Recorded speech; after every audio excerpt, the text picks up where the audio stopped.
Besançon. Je cède la parole à Nicolas Baudin qui souhaite rendre un hommage tout particulier à Paulette Guinchard. Oui, merci Madame la maire. Paulette Guinchard nous a malheureusement quittés.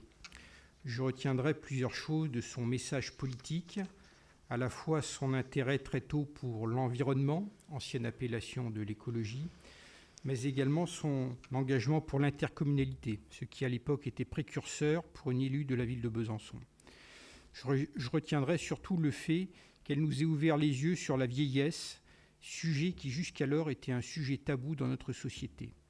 Pour les vieux, comme elle osait les appeler, elle a su leur donner une dignité et une visibilité, ce qui, dans notre société d'Europe occidentale, n'est pas une évidence. La mise en place, en 2001, par le gouvernement Jospin, de l'APA, l'allocation personnalisée d'autonomie, reste un événement majeur des 50 dernières années en termes de politique sociale. Un grand respect donc pour cette femme tellement humaine.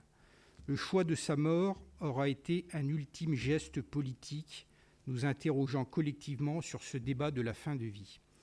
Sujet tabou s'il en est, clivant au-delà de toutes les convictions personnelles des uns et des autres quant à cette possibilité qui nous serait donnée de choisir le moment de sa propre fin.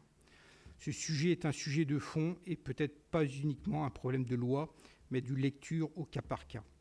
Les personnes qui ont eu la chance de rencontrer Paulette se souviennent de son humanité et de sa bienveillance permanente pour chacune et chacun, notamment à l'égard des plus fragiles. Dotée de qualités relationnelles, Paulette savait écouter et surtout entendre.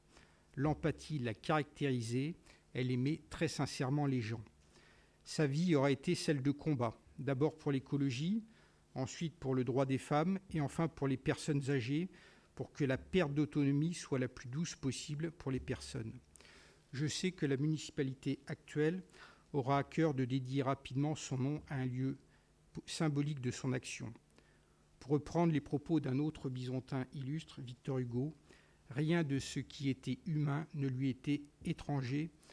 Au revoir Paulette. Je vous remercie.